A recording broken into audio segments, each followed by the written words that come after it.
미스스한 이야기. 오늘은 영국 비밀 정보국에 소속된 비밀 요원이 가방 속 시신으로 발견돼 전 세계의 스포트라이트를 받았던 사건. 무수한 음모론과 루머를 낳았으나 결국에는 영국에서 가장 수치스러운 죽음으로 종결된 게러스 윌리엄스 사망 사건에 대한 이야기입니다. 2010년 8월 25일 31세의 영국인 남성 게러스 윌리엄스가 아무 연락 없이 수일째 결근하자 동료들은 경찰에 웰페어 체크를 신청합니다. 웰페어 체크란 당사자 신변에 문제가 발생한 것 같다고 의심될 때 경찰과 동행하여 집을 개방하고 수색하는 것을 말하죠. 일반적으로 성인 남성의 경우 연락이 되지 않는다고 해서 경찰에 신고까지 하진 않지만 윌리엄스는 영국 비밀정보국에 소속된 비밀요원으로 신변에 문제가 생긴 것은 아닌지 빠른 확인이 필요했거든요. 윌리엄스가 머물고 있던 런던 핍리코 올더니 거리에 있는 아파트에 도착한 경찰은 큰 소리로 윌리엄스를 불렀습니다. 집안에서 아무런 인기척도 느껴지지 않자 오후 4시 40분경 현관문을 통째로 뜯어내고 안으로 진입했죠. 집안은 깔끔하게 정리되어 있었고 외부인이 침입을 시도한 흔적은 보이지 않았습니다. 한 가지 이상한 점은 8월 한여름임에도 불구하고 보일러가 최고 온도로 틀어져 있었고 집안이 뜨거운 공기로 가득 차 있었다는 것이죠. 게다가 어디선가 쾌쾌하고 비릿한 썩은 내가 풍겨왔습니다. 경찰은 집안을 수색하다가 침실 안쪽에 딸려있는 욕실의 욕조 안에서 빨간색 노스페이스 스포츠 가방을 발견했습니다. 폭 82cm, 높이 48cm 크기의 대형 스포츠 가방은 지퍼에 자물쇠가 채워져 있었으며 커다란 짐을 채워넣은 듯 묵직했죠. 경찰은 자물쇠를 분리하고 가방을 열었습니다. 불길한 예감은 적중했죠. 가방 안에는 이미 부패가 상당히 진행된 윌리엄스의 시신이 들어있었습니다. 그것도 실오라기 하나 걸치지 않은 알몸으로 태아처럼 몸을 웅크린 상태였죠. 경찰은 기괴한 시신 형태를 볼 때 단순한 변사 사건이 아닐 것이라고 판단하고 즉시 수사에 들어갔습니다. 하지만 시작과 동시에 난관에 부딪혔죠. 사망한 윌리엄스가 비밀요원이라 조사 과정 중 기밀 정보가 새어나갈 가능성이 높다는 이유로 수사 지휘권이 경찰이 아닌 테러 대책본부로 넘어간 것이었습니다. 실제로 윌리엄스는 사망 직전 미국 국가안보국 NSA, 연방수사국 FBI와 함께 비밀 임무를 수행하던 중이었고요. 현지 매체에 따르면 도청 업무를 수행 중이었으며 미국의 유력 정치인들과 관련된 민감한 기밀사항을 취급하고 있었다고 하죠. 미 국무부는 윌리엄스가 진행하던 업무 내용이 밖으로 새어나가지 않도록 해달라고 영국 정부에 거듭 요청했습니다. 하지만 사건을 덮기에는 너무 늦어버렸죠.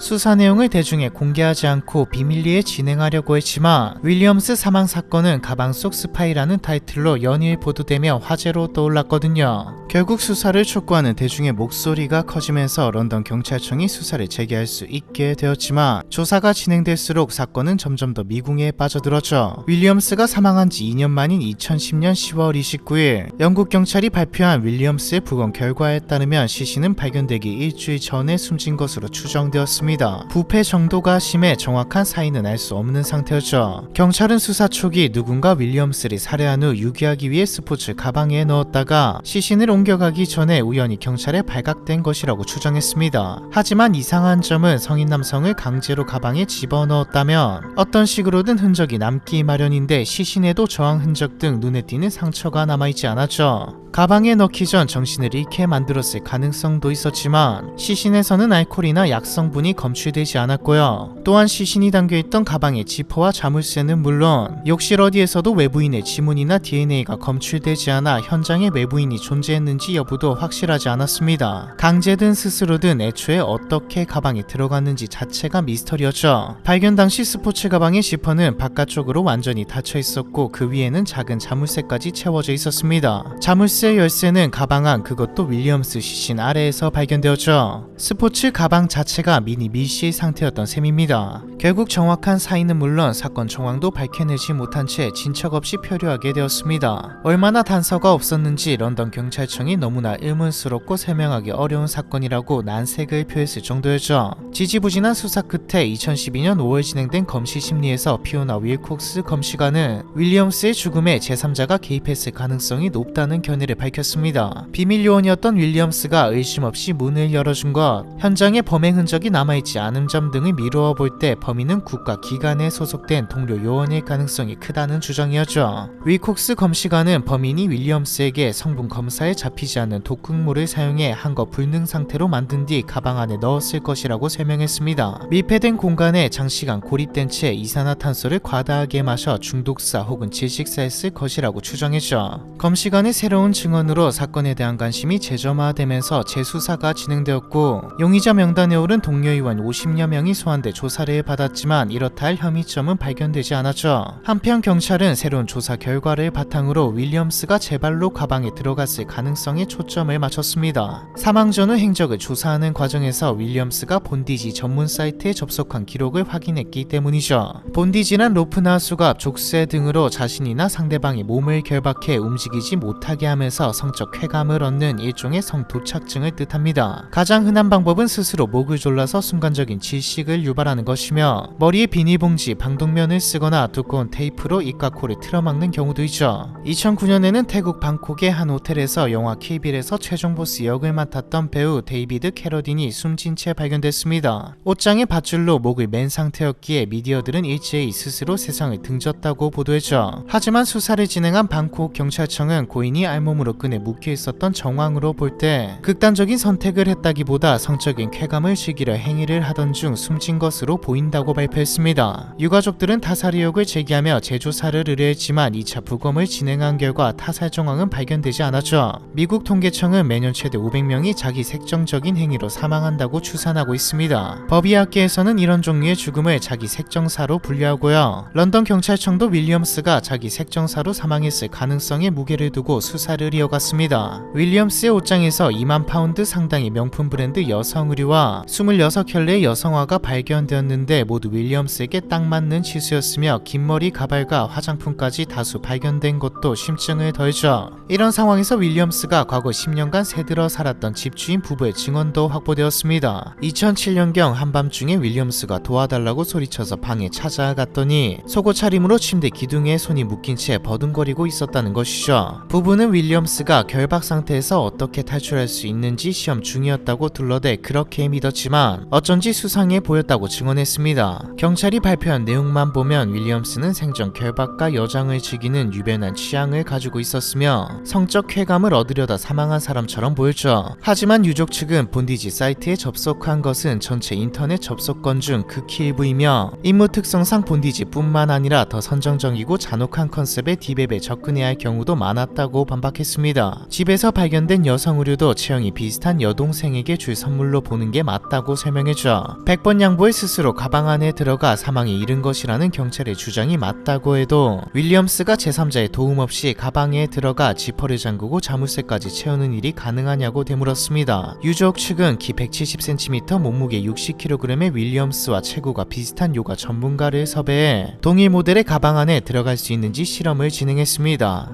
약 400번을 시도했지만 가방 안에 몸을 구겨 넣는 것까지는 가능해도 지퍼를 완전히 잠그고 바깥에서 자물쇠를 채우는 것은 불가능했죠. 실험 과정을 지켜본 한 전문가는 탈출 마술로 유명한 후디니도 못할 것이라고 단언하기도 했죠. 유족 측은 아파트 거실에서 발견된 윌리엄스의 아이폰에서 통화 기록과 mp3 파일 등 내부 데이터가 삭제된 것과 여름에 보일러를 틀어 시신의 부패가 빨리 진행되게 한 것도 범행 은폐를 위한 행위라고 지적했습니다. 하지만 경찰은 2013년 11월 윌리엄스가 직접 가방에 들어갔다가 불의의 사고를 당한 것으로 추정된다는 모호한 입장문을 내놓으며 수사를 종결해버렸죠. 마틴 휴잇 당시 런던 경찰청 부청장은 대중의 반응을 의식한 듯 많은 의문을 해결하지 못한 채 묻게 됐다며 수사가 미완 상태로 종결된 사실을 인정하기도 했습니다. 애매한 입장 정리는 오히려 대중의 호기심을 부추기며 수많은 의혹과 루머를 생성했죠. 그 중 하나가 윌리엄스는 러시아 정보기관에 의해 암살당했다는 내용입니다. 블라디미르 푸틴 대통령을 비판한 뒤 영국으로 망명한 전직 러시아 연방보안부의 요원이 2006년 런던에서 일명 방사능 홍차로 암살당했던 사건이나 2018년 솔즈베리에서 전직 러시아 정찰 총국 대령과 그의 딸이 노비촉이란 화학무기에 음독된 사건 등이 러시아 배후설에 힘을 실어주었죠. 실제로 2018년 영국 하원이 공개한 보고서에 따르면 윌리엄스가 영국 비밀정보국 내에 잠입해 있던 러시아 스파이의 신원을 밝혀낸 직후 살해됐다는 주장이 실려있기도 했습니다. 러시아가 아니라 사람들이나 미국 배우설을 믿는 사람들도 있죠. 윌리엄스가 사망 직전 도청과 관련된 업무를 하던 중 일명 클린턴 바디 카운트와 관련된 기밀을 알게 되었고 미국 국가기관이 이를 입막음하기 위해 살해했다는 주장입니다. 클린턴 바디 카운트는 빌 클린턴 전 미국 대통령과 힐러리 클린턴 전 국무장관 부부에 연관된 사람들이 의문스러운 죽음을 맞이한다는 음모론입니다. 실제로 적게는 33명, 많게는 90명까지 사망했죠. 사망자들은 대부분 정적이거나 부부를 취재하던 기자들이고요. 하지만 이후로도 현재까지도 아무것도 밝혀내지 못하고 있죠. 수사는 종결되었고 더 이상의 증거도 공개되지 않고 있으니까요. 사망한 지 10년이 다 되어가는 현재까지도 사람들의 입에 오르내리며 영원히 풀리지 않을 수수께끼로 남은 비밀요원 게러스 윌리엄스 사망 사건에 대한 이야기, 이번 편은 여기까지입니다.